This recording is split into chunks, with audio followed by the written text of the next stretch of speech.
Yule log.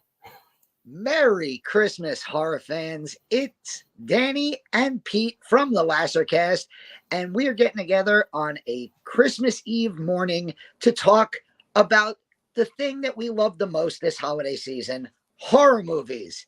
What's going on, Pete?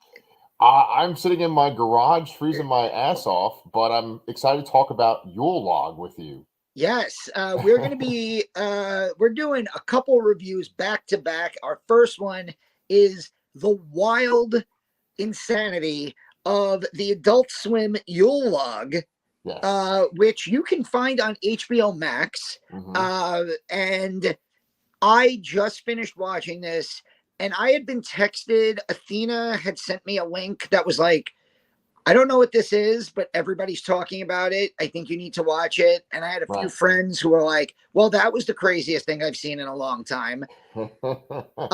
So we just spoke about this before we started recording. You have not seen Too Many Cooks. I've not, no.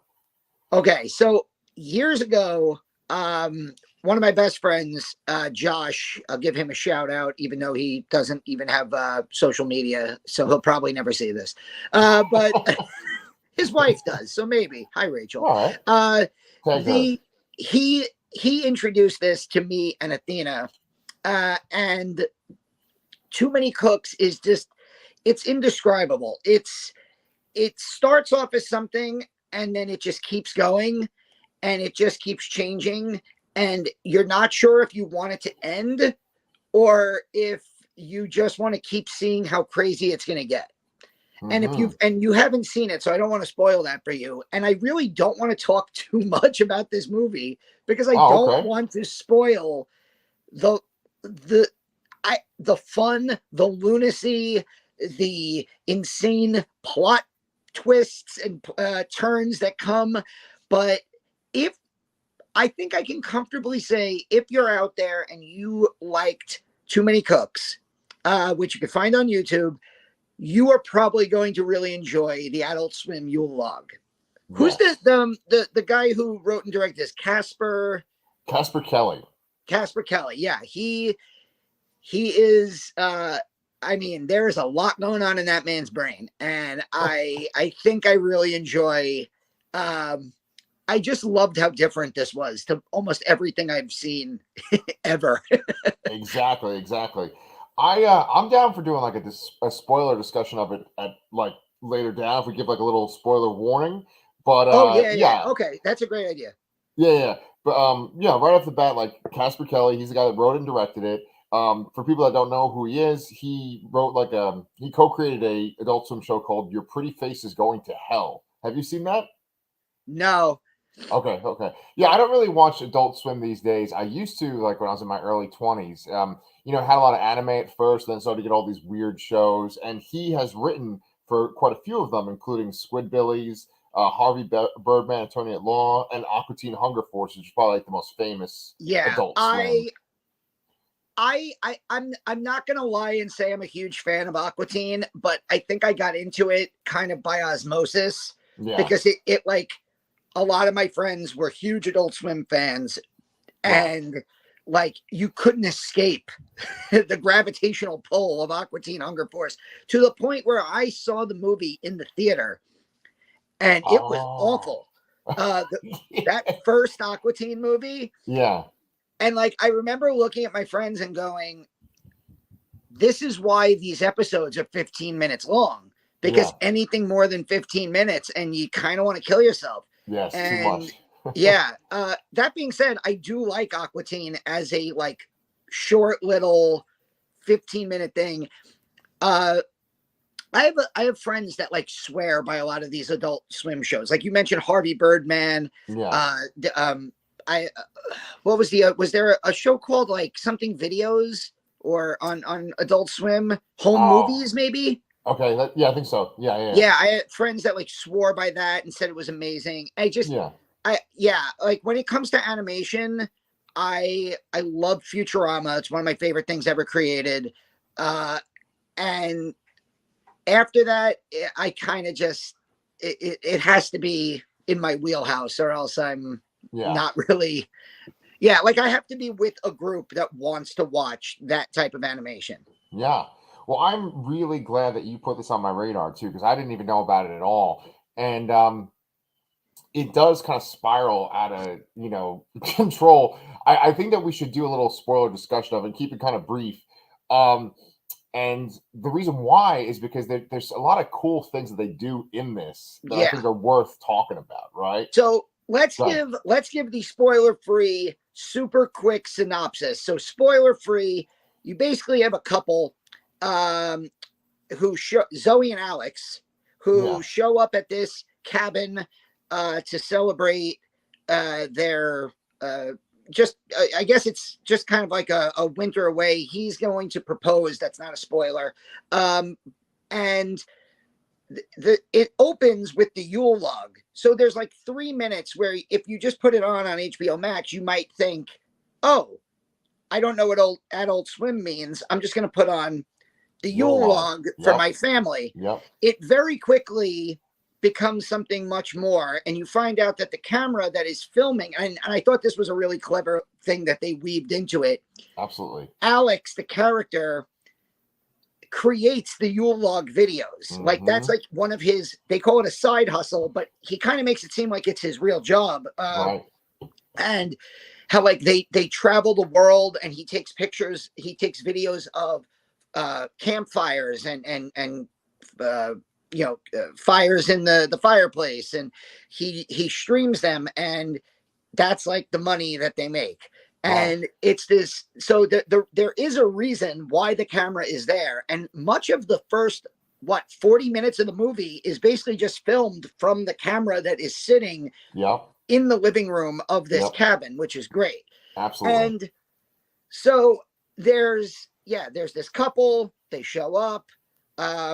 We know from the very opening scene that there are other people in the house in hiding. We also know that another group of people show up, and there's a double booking situation, which instantly made me think of Barbarian. Yep. There's a lot of movies this year where I feel like they kind of like Barbarian reminded me of Fresh. This movie reminded me of Barbarian. Right.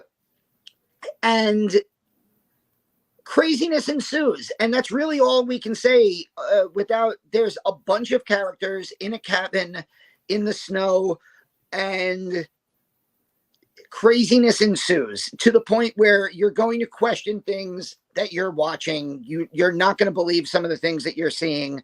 You're going to forget that certain characters were there and until they show up much later. And I genuinely was just impressed with how crazy this movie got as it went on. So with that synopsis out of the way, I think at this point we can put a spoiler warning and we could just start talking about said craziness. So at this point, go on HBO Max, watch the Adult Swim Yule log, come back and, enjoy this part of the video. Yeah. So I think you said that Fresh reminded you of Barbarian or vice versa, but isn't it also that movie A Wounded Fawn is kind of like Fresh too, right?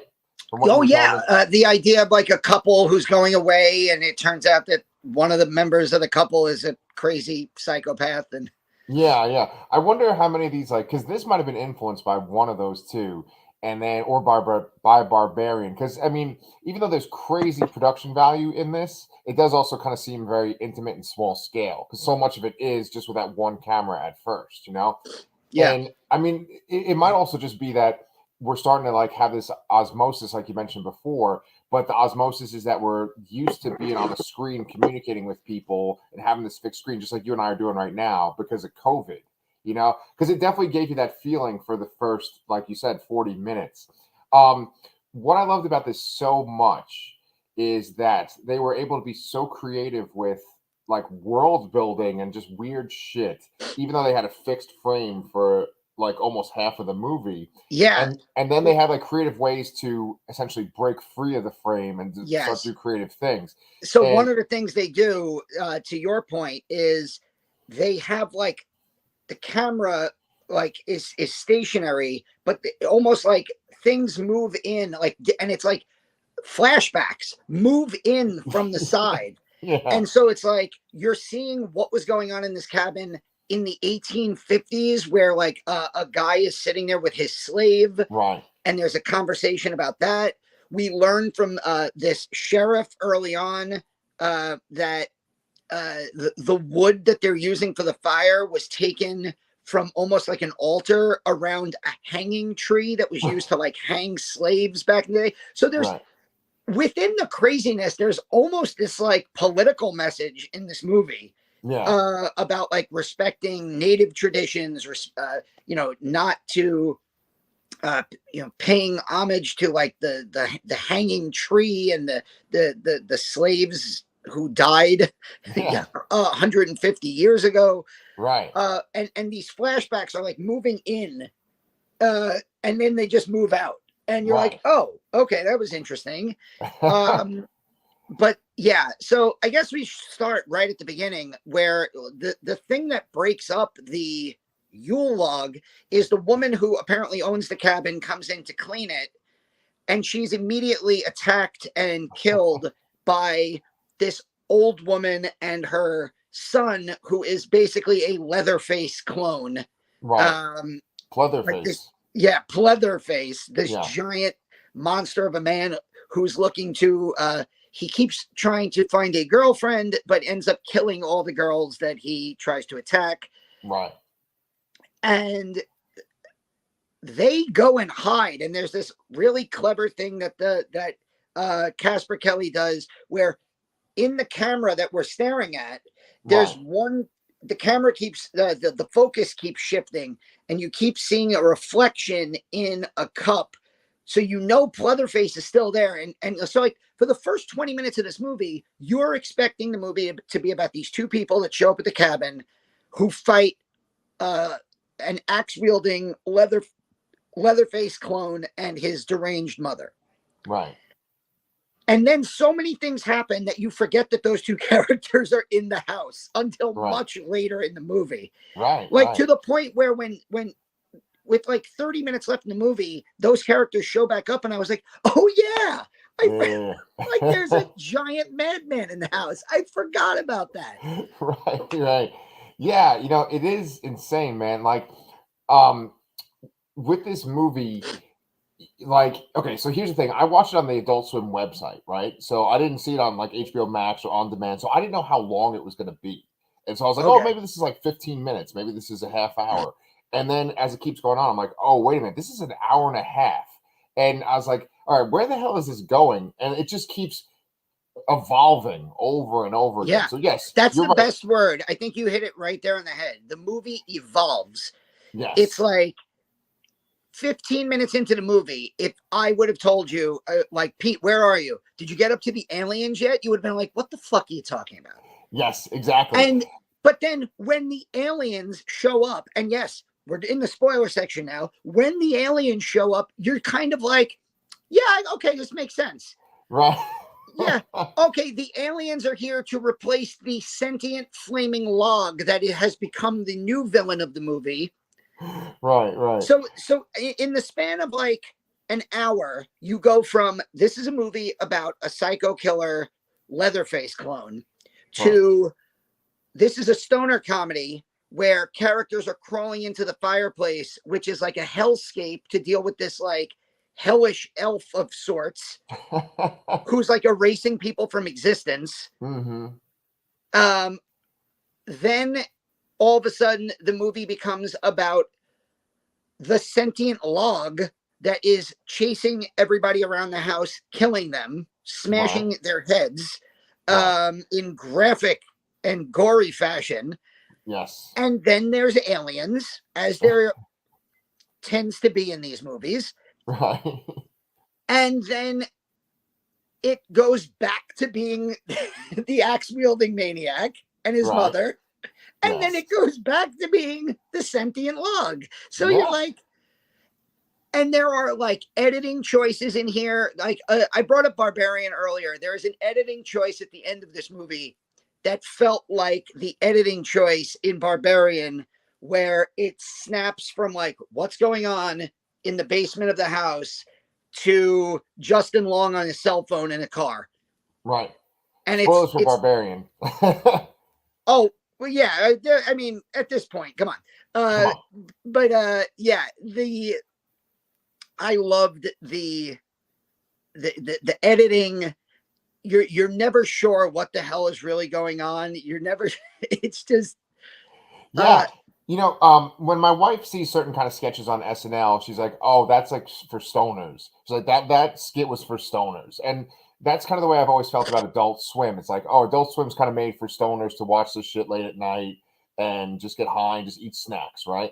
And so I pictured people making this movie, Casper Kelly and whoever else like helped him out, just sitting in a room, without windows, just doing bong hits or rips or whatever the fuck. I mean, I'm not much of a stoner guy myself, and just kind of being like, okay, well, what if the log comes to life and just starts smashing people's faces in, or Yeah. like, what if it's a Yule log, but like, you pull back and there's a killer in the house. Like, I think that good. It really does feel like he was sitting with friends and they were like, exactly, what if this happens? And like, where normally a writer director will be like, all right, well, that doesn't fit in this movie. He was like, oh yeah, that would be great. Yeah, let me exactly. Let me write in the aliens. Right. And they suck the grandmother figure like so she's just like skin. Yeah, on the floor. Just like, yeah. No, but what do you call it? I guess like sometimes I think that like we maybe read into things that we want to read into things, but to me, I got a very Twin Peaks kind of vibe from this because like all the sort of supernatural stuff that's in Twin Peaks that people kind of speculate about, that's never like fully said. Like, oh, this is in Twin Peaks. Like people speculate that there's aliens in Twin Peaks. People speculate that there is like this kind of hell dimension, and you see stuff that makes you think that this exists in the show, but the stuff that they have in this movie kind of syncs up with Twin Peaks. Like there's alien stuff in Twin Peaks. There's this weird kind of pocket dimension with a guy in a suit. The guy in a suit is like a little person in Twin Peaks. Oh, I've seen that before. Yeah, is that like, doesn't he talk backwards or something? Exactly. So there's that angle. There's a woman that carries around a log, and she's called the Log Lady. And I mean, the log is a big part of this movie. As there's prone to be, Yeah. But I really, really wanted to talk about that fireplace segment with, the little pocket dimension, because that was my favorite part of this whole thing. You have these other people that were double booked, like you said, and they do like edibles, right? And they start tripping. Yeah. And so this one guy's tripping, and he looks over at the fireplace, and there's this little man on the log, and he's like, "Hey, come here!" And you're like, "What the fuck am I looking at now?" And then he like crawls into the fireplace, and he's in this pocket dimension, and the pocket dimension like shifts so that you can like see through other people's fireplaces. I thought that was a great touch. Then this guy gives this speech about how the man who crawled through the fireplace is a fuck up, and he's like, well, you can change your life. Just go write A++ on your mom's refrigerator on this piece of paper, right? And it's this fucking bizarre thing because he crawls through. You think he's writing it on his mom's refrigerator, but then apparently he wrote it on his mom's stomach, and that caused him to be erased from existence. Well, no, he actually stabbed his mother in the stomach while she was pregnant, I think, or something to that effect. Okay. So then the guy just goes, I don't talk to people who don't exist. And the guy fades away. And when you come back to the scene in the living room in front of the fire, the girl who was this guy's girlfriend is sitting next to, and they set this up with a joke earlier about how she has a thing for Asian guys. Right. And so the guy who we just saw in the pocket dimension, he's gone now. He's out of the movie. And there's just a new Asian guy on next to her. Yeah. And the movie just picks up as if none of the characters notice. And if you notice, the guy's like much smarter and obviously much more successful. Yeah. So good, man. There was something about that pocket dimension that really appealed to me. It was so interesting. And I was so happy that they went back to it again at the end. Because the woman says, the main woman, her name is Zoe, right? Andrea Lang. And so she's with this demon guy in the fireplace. And she says, oh, this is hell, or you're in hell. And then he says, no, I'm actually from the future. And he does this whole speech about what's it like when you privilege? He's like privileged, but with time. Like you were born in this time period, and it's like real deep stuff, which is kind of like stoner stuff of like, hey, we're privileged by the time that we live in, man. You know, and like I just love that it wasn't even like a fucking demon. It was some kind of weird form of time travel, which is another Twin Peaks thing too. So I think there definitely was this like Twin Peaks stoner session that created this movie. you we have established on this channel in the years now that we've been doing it that you have some big blind spots for certain horror movies, and we've been correcting those blind spots with like Black Christmas and movies like that. And you can check out our Black Christmas review up on the channel now. But I have made it known through our 2 years together that I have a huge blind spot for a lot of David Lynch stuff, including everything Twin Peaks. I've never watched a single episode. I've never seen any of the films. I think my David Lynch knowledge is basically Eraserhead and Blue Velvet. Did you watch Dune? I never saw the original Dune. Okay. Yeah. I know that David Lynch calls it his worst movie. I know that most Dune fans like yourself seem to not like it. Then again, I didn't love the new Dune, so maybe I'll give that one a try and love it. So who knows? It has Sting in it. It can't be that bad. Yeah, and like a leather diaper. It's pretty amazing. Yeah. So, but like I loved Blue Velvet, and that is an insane movie. Yeah. And I do, and my brother-in-law and sister-in-law are massive Twin Peaks fans, and like Twin Peaks and Breaking Bad are like the two shows that I'm like confident that I will eventually see. Well, you didn't see Breaking Bad? No, I heard it's good though. I'm kidding. That's a joke. Yeah. He's gone. Yeah, it's been like a running joke where every time we get like a break from work, I'm like, okay, this is going to be the break where I just power through Breaking Bad. Fuck yeah. And I never do. And I've never watched a single episode. I'm rewatching listen, to it me, right Bryan now. Cranston will always be the dad from Malcolm in the Middle. Until you watch and Breaking Tim Bad. Watley. And Tim Watley. That's right. I just saw him on Seinfeld, the other night. I actually just rewatched, because in my house we celebrate Festivus, so we had to celebrate yesterday. I had a lot of problems with you people. I just watched that episode with Pepper like 2 days ago. Yeah, it's so good. we're fucking spiraling out of control. Like you know what? This video has become like the Adult Swim Yule log movie. We just keep changing topics and going off on weird tangents, and now there's new shit in here. Now we're talking about Seinfeld and David Lynch and but not bad stuff to talk about. And as a matter of fact, if you do end up watching Breaking Bad, I'm rewatching it. I'm up to season 3 again, so I will gladly watch it with you and that cat. And we can even talk about mean cat on Anchor Pete or something if you wanted to too. But anyway, what I was gonna say was bringing it back to this fucking crazy ass movie. It's because we're also going to record and talk about Scare Package 2 right after this. Is that so? Check out that video when it comes out on Monday. It's the kind of thing where it's like kind of ridiculous and stupid at many points. A Scare Package is more stupid and ridiculous, and that's not a criticism. It's meant to be more stupid. This is shockingly taken seriously. Every part of this movie is wild, ridiculous.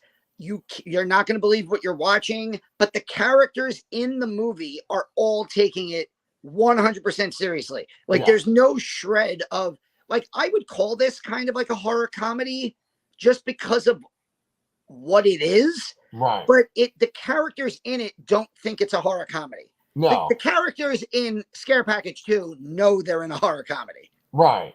Every segment or every kind of weird twist in this movie is a serious thing, and if you had it by itself, it would be a horror movie that was scary.